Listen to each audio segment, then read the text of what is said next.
Hola a todos, soy Ramiro Núñez, hematólogo del Hospital Universitario Virgen del Rocío. En los próximos minutos trataremos algunas de las novedades presentadas en el último congreso de la Sociedad Internacional de Trombosis y Hemostasia celebrada en Washington, en este caso referidas a las coagulopatías congénitas hemorrágicas infrecuentes. En este trabajo presentado por la doctora Flora Pivandi dentro de un simposio educacional, presentó las diferentes manifestaciones clínicas en la deficiencia de factor 7 según el sexo. Con este objetivo recogió datos procedentes de 2 registros europeos y teniendo presentes las definiciones de severidad del sangrado y del fenotipo hemorrágico en función de leve, moderado o grave según los niveles de factor 7, menor del 10 al 20 o del 20 al 50%, ya presentados en un trabajo previo en el año 2012 por ella misma. Recogieron datos de 322 pacientes procedentes de 14 países, esta es la distribución por sexo, 163 mujeres y 159 hombres. Aquí vemos la visión global de las manifestaciones hemorrágicas, donde destacan fundamentalmente la importancia de los sangrados relacionados con el síndrome menstrual abundante, fundamentalmente, y el sangrado posparto en las mujeres, y destaca también quizás el sangrado en el sistema nervioso central más prevalente en varones que en mujeres.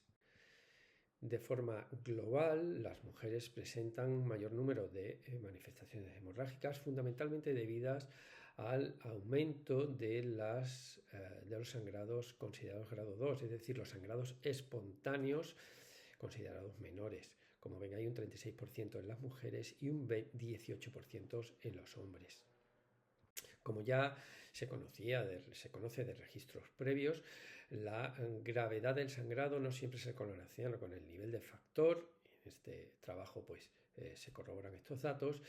de forma que hay pacientes con una deficiencia muy leve que presentan una importante sintomatología hemorrágica con episodios hemorrágicos de grado 3 o, por el contrario, pacientes con una deficiencia profunda de factor 7 que se presentan como asintomáticos. Las conclusiones principales de este trabajo es que las mujeres presentan mayor número de eventos hemorrágicos, fundamentalmente relacionadas con el ámbito ginecológico, pero que sin embargo estas diferencias no son significativas. Y como ya dijimos, se deben fundamentalmente al incremento de los sangrados considerados de grado 2. La mayoría de los eventos hemorrágicos fueron debidos a sangrados espontáneos, tanto en hombres como en mujeres. En este otro trabajo, relacionado también con las coagulopatías infrecuentes y en este caso con la calidad de vida, el grupo holandés estudia entre el 2017 y 2019 a 263 pacientes con esta sintomatología a través de una única visita y datos de laboratorio, análisis genético. Se realiza también un cuestionario electrónico. Se aplican 2 escalas de valoración, la SF36 y la PROMIS-29. De forma global, estos son los datos demográficos, 167 pacientes, de los cuales el 65%, la mayoría eran mujeres. Destaca en la mediana de la puntuación del ISTH-BAT, que es de 10. También otro dato interesante es que la mayoría de los pacientes se diagnosticaron en función de la sintomatología hemorrágica o la presencia de antecedentes familiares. En cuanto a las manifestaciones clínicas, la mayoría, un 66%, presentaban una sintomatología de grado leve moderado frente a un 30% con sangrado considerado importante y un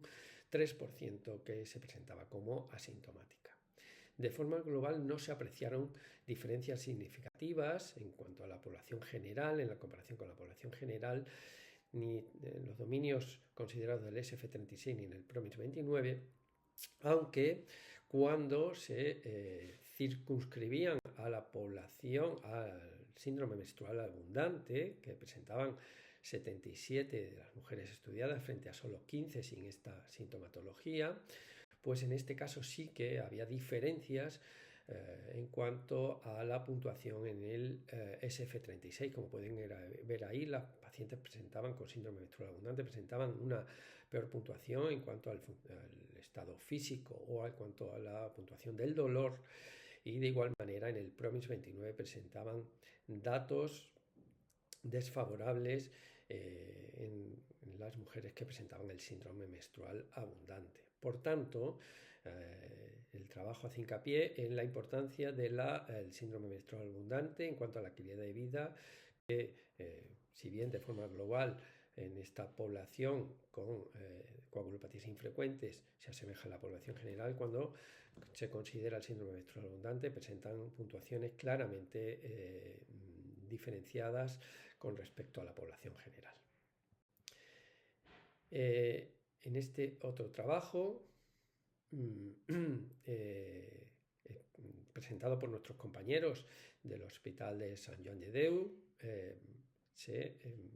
estudiaban el manejo quirúrgico de esta población, durante 15 años, de esta población con coagulopatías hemorrágicas infrecuentes, partiendo de la base ya conocida de la pobre correlación en relación con algunas deficiencias, fundamentalmente la del factor 5, factor 7, factor 11 y las deficiencias combinadas, y teniendo en cuenta también el grado de severidad en función del nivel de factor de estas distintas coagulopatías, también comunicadas previamente en distintos trabajos, pues se pusieron como objetivo describir su experiencia en su centro del manejo perioperatorio de estas coagulopatías infrecuentes. Recogen los datos de niños y adolescentes entre 0 y 18 años con estas coagulopatías infrecuentes entre enero del 2009 y octubre del 2024. Tienen en cuenta, pues como hemos dicho, el grado de severidad de acuerdo al nivel de factor, en este caso en el trabajo publicado en 2014 por Mumford y colaboradores, y la definición del sangrado tienen en cuenta el de la guía de la Federación Mundial de Hemofilia de octubre del 2020. Aquí nos presentan las intervenciones quirúrgicas, el tipo de procedimientos y también cómo tienen en cuenta las zonas o las áreas del organismo con mayor actividad fibrinolítica, como son las extracciones dentarias, las intervenciones otorrinolaringológicas y las cirugías del aparato urogenital. En cuanto a los resultados, aquí pueden ver cómo se recogen datos de 53 pacientes, la mayoría con deficiencia de factor 7, 30 de ellos, que se someten en total a 114 intervenciones quirúrgicas, de las cuales, como pueden ver ahí, son consideradas cirugías moderadas graves 37 y leves 77. De forma global, el 34% de estas cirugías, como ven ahí, fueron clasificadas como cirugía de alto riesgo hemorrágico. En cuanto a las intervenciones en pacientes con deficiencia leve de factor, como podemos ver en esta columna, la mayoría de los pacientes no reciben tratamiento sustitutivo, solo 2 de las deficiencias de factor 7 reciben factor 7 recombinante, uno de ellos debido a una historia previa de sangrados y otro por una intervención otorrinolaringológica. En cuanto a la aplicación de ácido tranexámico, como ven ahí, se aplica en 30 de las cirugías frente a 47 en las que no se administra ácido tranexámico. Y en cuanto a la deficiencia de factor 11, ya saben, esa escasa correlación o muy pobre correlación clínico-biológica, como ven ahí, en la mitad de ellos sí se administra y en la otra mitad no, y el criterio para administrarlo fue historia previa de sangrado o ausencia de intervenciones previas, así como la experiencia acumulada en el centro o los test de generación de trombina.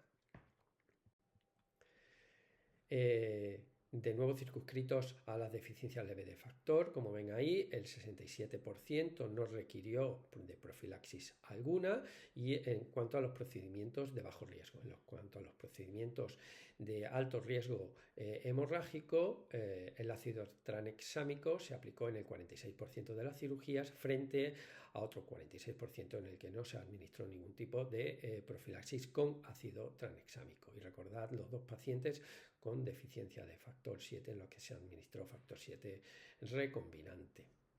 En cuanto a las complicaciones hemorrágicas, se registraron dos complicaciones hemorrágicas, una en una deficiencia de factor 7, en un cierre de una comunicación interauricular, y en una hipofibroginemia que consistía en una cirugía de una hernia y una circuncisión que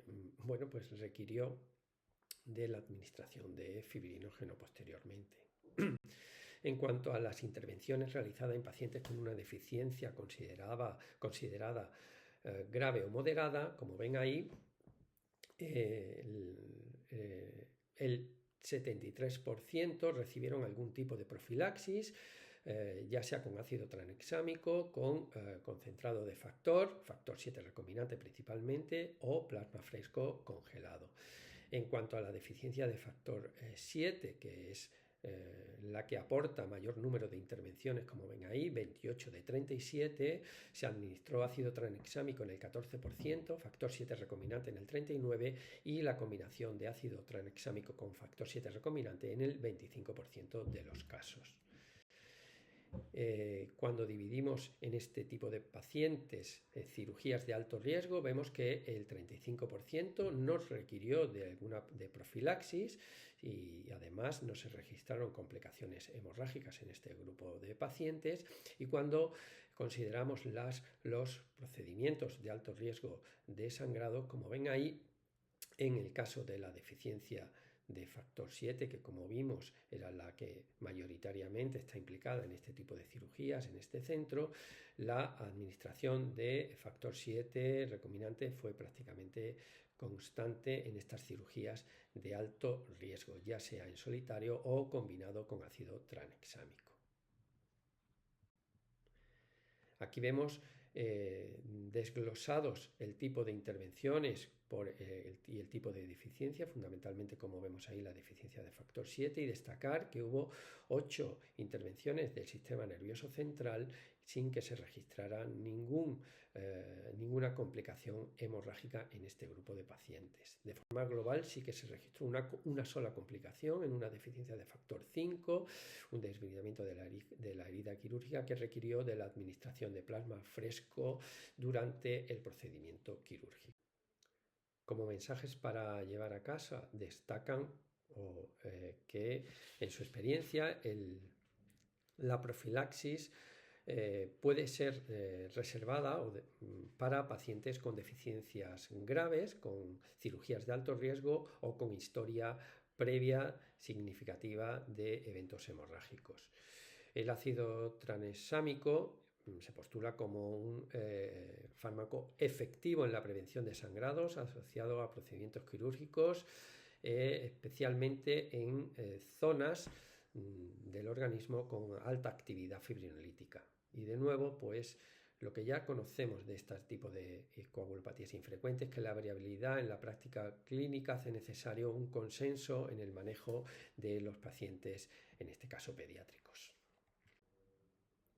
En este otro trabajo, y aunque no se trate de una coagulopatía, sino de una trombocitopatía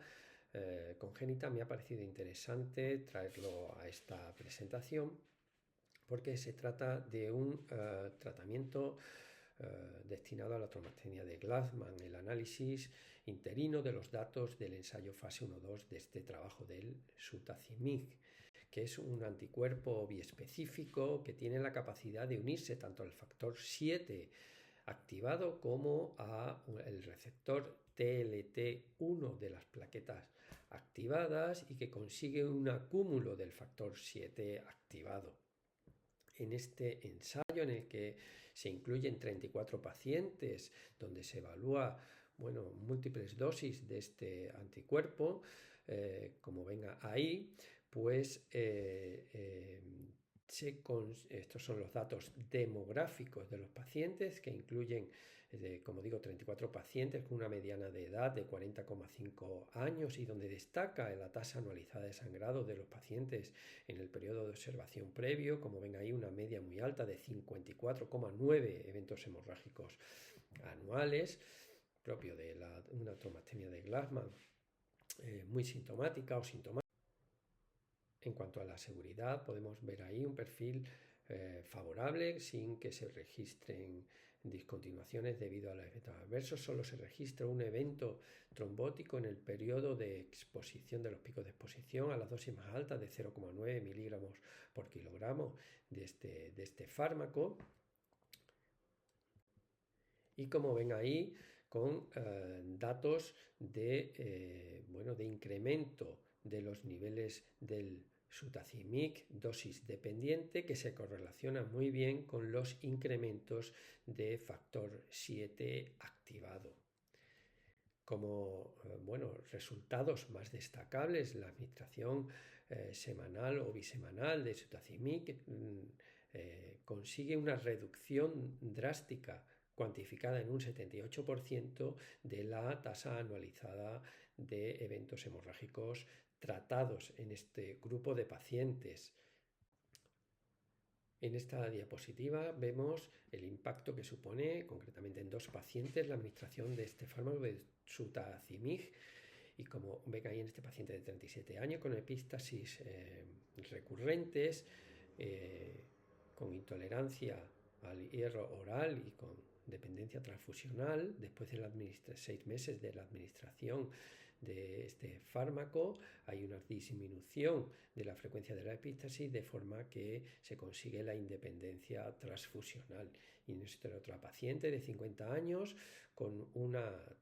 tasa anualizada de eventos hemorrágicos tratados de 46 en el periodo previo a la administración de este fármaco. Después de 9 meses y medio de administración del fármaco, pasa a una tasa anualizada de sangrados de 0, y además hay un procedimiento quirúrgico dental en el que se consigue el control del sangrado con dosis reducidas de factor 7 recombinante activado, que pasa de 90 microgramos por kilo, como sería lo típico, a 5 microgramos por kilo. Como conclusiones del trabajo, pues los datos positivos en cuanto a la seguridad y a la eficacia, y la necesidad, la puesta en marcha próximamente de un ensayo clínico en fase 3 de este prometedor fármaco. Finalmente, les muestro este trabajo en forma de póster, que les empleo aquí, les detallo aquí. El objetivo es estudiar el efecto de concizumab sobre la generación de trombina en el plasma deficiente de factor 7 y de otras coagulopatías infrecuentes, de otros factores relacionados con estas coagulopatías infrecuentes, concretamente el factor 10, el 5 y el 11. Y como ven aquí, de forma, se ve en pequeñito, pero yo les muestro cómo aquí en esta gráfica la administración de la muestra, la adición de concizumab a una muestra deficiente de factor 7 consigue una importante generación de trombina. No así en las muestras con déficit de factor 10, de factor 5 o de factor 11. En la deficiencia de factor 11 sí que hay un repunte de esta generación de trombina que se queda, digamos, a la mitad de lo que sería considerado como normal. La conclusión es que concizumab mejora la generación de trombina en plasma deficiente de factor 7, lo cual puede ser la antesala de nuevos trabajos sobre la administración de concizumab en estas deficiencias infrecuentes, fundamentalmente la deficiencia de factor 7. Este era el último trabajo que les quería mostrar, como, entre otras cosas, lo que yo he considerado más destacado en relación con las coagulopatías infrecuentes hemorrágicas. Muchas gracias por su atención.